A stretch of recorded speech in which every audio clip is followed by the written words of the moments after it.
Bom, voltamos aqui com mais um exercício de magnetostática, capítulo 4. Voltamos um pouco na lista, né? Começando agora com o exercício 4.3, refazendo alguns já de cálculo de campo magnético e não de circuito.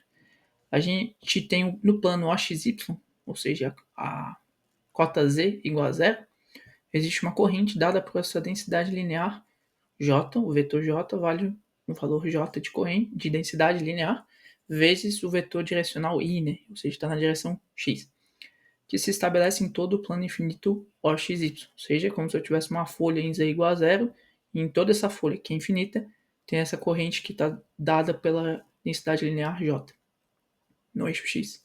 Calcule o campo H, que se forma em ambos os lados do plano. Então, obviamente, aqui a gente vai ter que pensar que eu tenho uma folha, né? Infinita, obviamente. Então, ela vai para cá, e ela vai para o fundo, vem para cá e vai para lá. E eu vou estar olhando num ponto Z, em cima dessa folha, Z maior que zero, e, obviamente, num ponto Z menor do que zero nessa folha. Como é uma folha infinita, onde esse ponto Z está em relação ao plano XY aqui, né? Pouco importa, porque é infinito, então todas as... não tem fronteira no final da folha, né? Para a gente levar em conta, não, se a posição fosse na origem ou fora da origem, algum outro ponto fosse ter muito impacto. No caso, não vai ter. Eu tenho que olhar esse problema aqui de frente. No caso, eu tenho que olhar como se eu estivesse vendo a espessura da folha. Então, obviamente, eu vou ter Z aqui para cima. Eu vou dizer que o meu X, regra da mão direita, o meu X tem que estar para cá. O meu Y tem que estar para cá. E, obviamente, a corrente está aqui, porque a densidade linear está apontada na direção do X. Certo? Então, aqui a segunda vista do problema, né? É como se eu tivesse as minhas correntes. Lógico, toda a corrente está distribuída na folha, né? Então eu tenho um DI em cada um desses pontinhos aqui. E agora, por último, eu vou olhar o problema então, de que forma? Eu vou olhar ele nessa ótica aqui. Eu tenho o eixo X, eu tenho Z aqui, eu vou abstrair o plano Y. Por quê? No eixo X, na verdade aqui eu tenho o eixo Y. Por que eu tenho aqui o eixo Y e aqui o Z? Porque se eu olhar esse ponto do eixo Y, ele é uma folha, ele está no eixo X, né, obviamente, e ele vai ser um fio infinito, porque a corrente está no eixo X, e nesse ponto ali do Y, da coordenada Y, ele vai varrer todo o X, né, porque o X ia estar aqui, e aqui eu tenho um fio infinito. Então eu tenho aqui um fio infinito, porque o plano é infinito, obviamente, um elemento desse plano é como se eu tivesse pegado várias pega-varetas e tivesse alinhado elas de forma a formar infinitas delas, obviamente, de forma a formar uma folha infinita que seria o plano XY. Então aqui eu tenho esse elemental aqui eu tenho um campo de um fio infinito, certo? Então aqui basicamente eu vou poder extrapolar que aqui até o ponto Z que eu estiver considerando para cima, tem que levar, se ele está no eixo X apontado para frente a corrente, então a corrente está aqui, ela está vindo para cá, isso aqui vai ser difícil de desenhar, na verdade, e ela está fazendo um campo que é, regra da mão direita, ele estaria apontado, deveria estar apontado para cá. Não estou pegando o melhor ponto do X, mas em teoria ele deveria estar apontando para cá. Segundo a minha resolução aqui, que é o que vai ter que dar o ponto correto aqui. Então, meu DH desse fio infinito, ele aponta para frente, nesse sentido aqui, seguindo a regra da mão direita. Muito provavelmente pode ser que eu tenha desenhado errado e eu esteja querendo olhar de um ponto não tão muito bom nesse corte aqui. Porque se eu olhar aqui com Y só na frente e com Z aqui, idealmente o X pode estar entrando. E aí eu tenho esse cara aqui, que é um DI, que é um fio infinito, olhado no eixo X. E aí nesse ponto aqui Z, vai ter uma altura Z maior que zero, né? Ele está gerando esse DH aqui, pela regra da mão direita. Então a corrente tem que estar entrando, fazendo a regra da mão direita. Perfeito? E aqui é o raio genérico, que a gente sabe que o campo, se eu tivesse um fio infinito, sozinho é toda a corrente nele, dividido 2π vezes o valor do raio, a distância radial do ponto de observação até o ponto do fio infinito, né? Como ele só tem uma parte da corrente, porque a corrente está toda distribuída na folha, eu não tenho todo o I, né? Tenho só um DI. Mas esse DI é o de um fio infinito, ele gera um DH de acordo com a lei do campo magnético de um fio infinito. Toda a corrente no fio dividido por 2π, distância radial do ponto de observação até o fio infinito. A menor distância radial possível, né? Perfeito? Então é aqui que a gente vai começar a trabalhar. O que acontece? Esse DI, obviamente, ele vai ter que ser... quanto de corrente tem aqui vai depender do meu J, que é a minha densidade. Como é linear, eu preciso de uma variação linear para poder ter toda a corrente total. Concorda que se eu tenho mais DY, se eu varrer o Y mais, eu estou pegando mais fios infinitos? Em vez de ter só um ponto ali, se eu estou varrendo 2 unidades de Y, em teoria eu estou pegando todos os fios infinitos que podem ter ali dentro, né, infinitesimais. Então, quanto mais DY, quanto mais eu variar a coordenada em Y, mais corrente eu vou estar pegando. Se eu tenho mais corrente, eu estou pegando mais campo. Quando eu varrer todo o Y, eu vou ter varrido todo o plano infinito, que cada ponto é um fio infinito, então em X eu já estou varrendo no infinito. Mas se eu varrer o Y no infinito, eu desenho todo o plano infinito. Eu não vou varrer em Y muito provavelmente, mas em teoria eu preciso estar dependente do DY para capturar toda a corrente que está nessa folha. O 2πr continua 2πr, né? Tem muito segredo aqui. Agora o que eu tenho que pensar?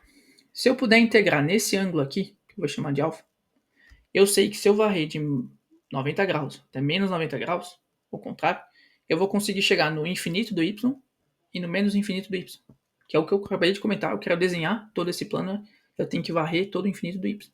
Então esse ângulo alfa é um ângulo muito bacana para eu integrar. De novo, eu tenho que pensar em integrar de acordo a desenhar a figura, né? Eu vou conseguir varrer um limite de integração que me permite desenhar a figura, né? Só que esse alfa aqui, então, obviamente, o DH vai ter uma composição. Se eu pegar o análogo, um outro ponto lá no y negativo, ele vai gerar um DH nesse sentido, certo? Um outro DH1 aqui, DH2. Eu já consigo ver que eu não vou ter componente em y. Se eu olhar ali, claramente eu não tenho componente em y. Eu vou ter componente só em z. Porque se eu pegar sempre um simétrico, a componente em y projetada vai compensar de um com o outro. Eles vão estar distantes do mesmo raio, vão ter a mesma corrente, vão gerar o mesmo campo, porque eles estão nesse sentido. Essa parte aqui com essa vai se anular, vai ter só a contribuição para cima. Eu vou fazer as duas integrais e pela própria integral vai dar zero um elemento, e aí a gente vai ver o que acontece. Agora a gente tem que pensar. Aqui eu tenho alfa. Agora vou ter que desenhar aqui com calma. Eu tenho DH aqui. Eu tenho esse ponto aqui do raio. Eu tenho esse eixo. Eu tenho esse eixo. O meu alfa está aqui, certo? Está aqui. Daqui até aqui eu tenho 90 graus. Só que pela regra de formação do campo magnético, aqui eu tenho também 90 graus. Então aqui eu tenho alfa. Aqui eu tenho que ter 90 menos alfa para ter 90 graus aqui. E como aqui tem 90 graus, se aqui tem 90 menos alfa, 90 graus menos alfa, eu preciso que aqui o alfa apareça de novo. Eu devia ter colocado cores diferentes, mas a princípio dá para usar é só pensar que aqui tem 90 graus.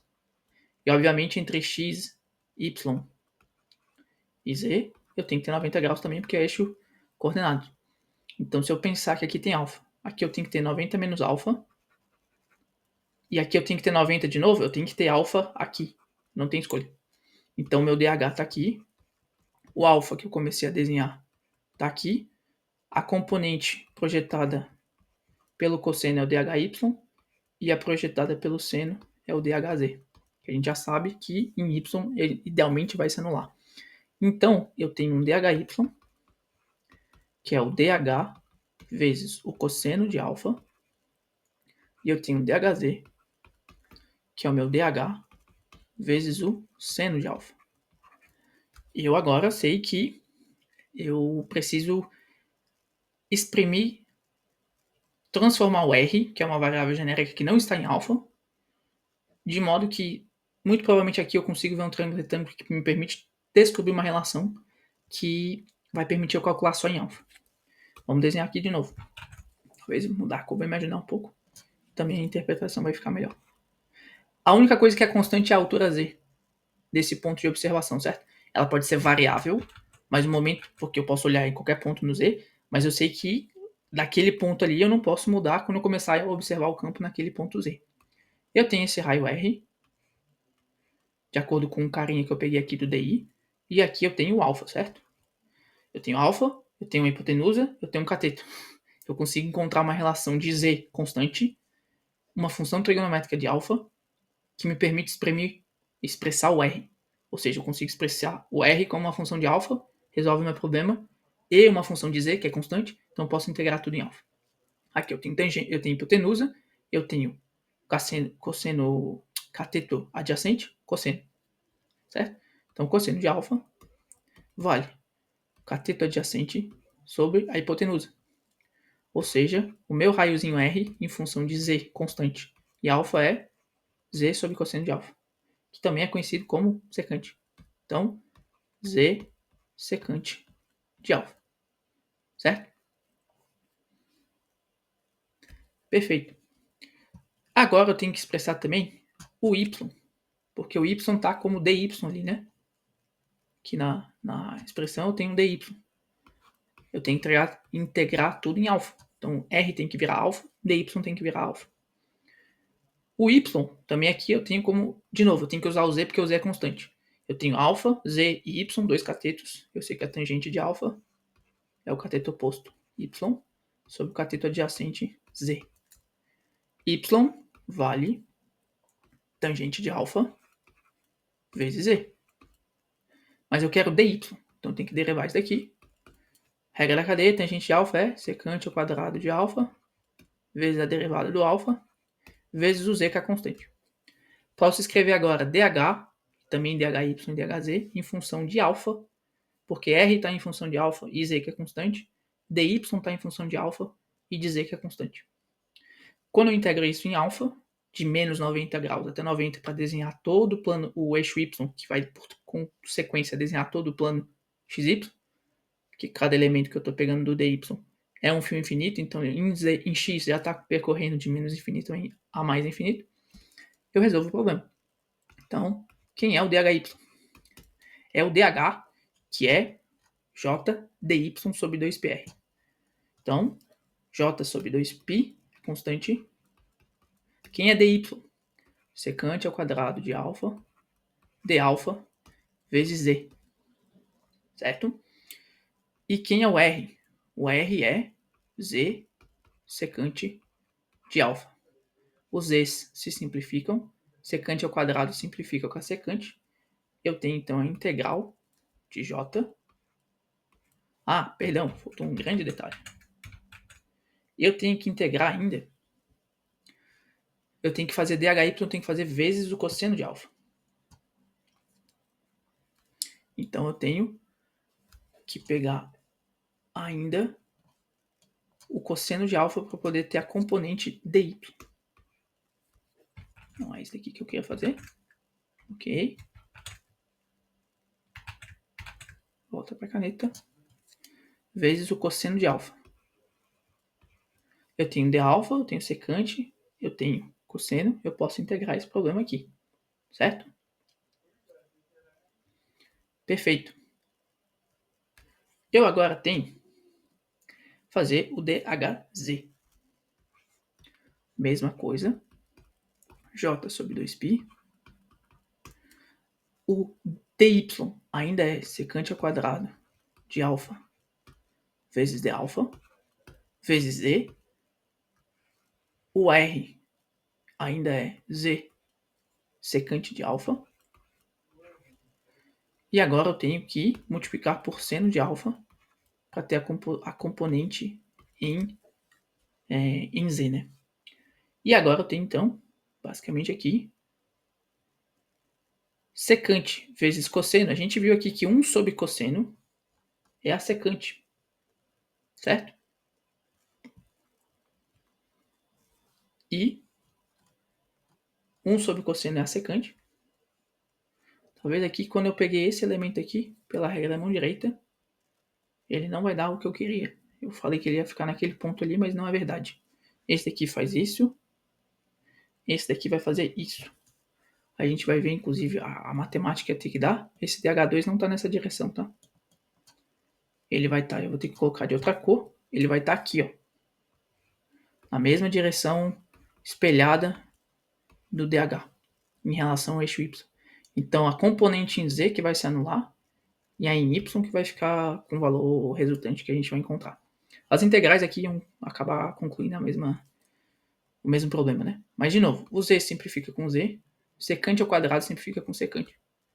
Para Y, eu tenho J sobre 2π vezes secante vezes cosseno. Bom, quando eu fiz Z sobre cosseno, eu escrevi como Z secante, porque o inverso do cosseno é secante. Secante vezes cosseno é uma função vezes o inverso dela. Vai dar 1. Então vai ficar só d alfa. Cosseno vai simplificar com secante. Aqui eu vou ter seno, secante é 1 sobre cosseno. Seno sobre cosseno, porque a secante é 1 sobre cosseno, vai ficar tangente. Então vai ficar j sobre 2π vezes tangente de alfa d alfa. E eu sei integrar esses dois caras. Eu sei que o HY é a integral do DHY. Isso vai dar j sobre 2π fora da integral vezes integral de d alfa de menos π sobre 2, 90 graus negativo, até π sobre 2, 90 graus positivo. Isso vai dar π, certo? Que é o tamanho do intervalo. Então, π em cima com π embaixo. O valor do campo em y, j sobre 2.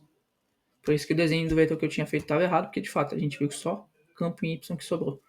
Como é que eu sei? Porque o campo em z também vai dar negativo. Aqui eu vou ter j sobre 2y sobre 2π, integral de menos π sobre 2 até π sobre 2 de tangente de alfa d alfa. Tangente de alfa, quando você faz a integral, a função tangente ela faz assim, né? Vai até explode em π sobre 2 para o infinito e explode em menos π sobre 2. A área de π sobre 2 até 0 é igual em módulo do que a área de 0 até menos π sobre 2. Porque um vai para mais infinito, o outro vai para menos infinito. Então, quando eu fizer a integral desses caras aqui, a área de cima vai subtrair a área de baixo. Eu vou ter j sobre 2π, j sobre 2π vezes 0. E é por isso que esse campo aqui dá 0. Bom, em último caso, para a gente ter certeza, eu não lembro de cabeça, e não é mais o meu trabalho lembrar tanto assim, mas a integral da tangente, se eu não me engano, é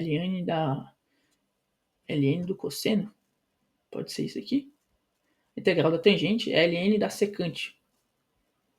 Ln da secante, que é ln da secante é menos ln do cosseno também, assim dizendo. Bom, então vamos lá. Então é menos o ln do cosseno de π sobre 2, cosseno de π sobre 2 é 0. A ln de menos π sobre 2 também vai dar 0. Cosseno vai uma função que em 90 graus é 0, vai ficar ln de 0 menos ln de 0. Só que, como eu disse, né? Ln de 0 explode, não é definido, né? Mas é por isso que, se você pegar a parte da integral ali de tangente de alfa, a superfície de 0 até π sobre 2 e de 0 até menos π sobre 2, as áreas da função elas são opostas. E é por isso que uma compensa a outra. E aí vai dar 0 essa integral. Pela integral definida do ln, ainda assim ela não... Ela daria uma definição, né? Daria infinito menos infinito. Você pode dizer que dá 0, né? Mas a princípio é por conta desse conhecimento aqui da parte da superfície da função em relação ao eixo x, que dá para dizer que vai se anular. E aí a gente resolve para z positivo. Para z negativo, vai ficar um exercício para vocês, obviamente, mas fazer a mesma componente aqui, a gente vai ver que o sentido do campo agora vai ser no menos y. Aqui quando a gente fez, ele ficou para a direita, y positivo. Ele vai ficar para a esquerda, y negativo. Então aqui é quando z é positivo, ou seja, só campo em y. Z é positivo, então ele é maior que 0. Quando o z for negativo, eu só vou ter campo em y também. E aí ele provavelmente vai ser menos... Ele provavelmente não, certamente vai ser menos j sobre 2. Porque aí a regra da mão direita vai dar a resultante para a esquerda. Nesse sentido aqui, a resultante para a esquerda, a componente y é negativa. Perfeito? Que é um exercício que a gente voltou a calcular campo magnético, né? Usando algum tipo de manipulação algébrica para encontrar funções de uma variável ou duas, às vezes acontece, que eu conheça bem os limites de integração de modo a desenhar a estrutura. E nesse caso a gente usou o princípio do campo de um fio infinito para conseguir extrapolar para todo o plano XY, né? A gente se vê então no próximo exercício de campo magnético, muito certamente, e aí provavelmente depois a gente vai estar entrando na parte de magnetodinâmica do capítulo 5. Até um próximo exercício.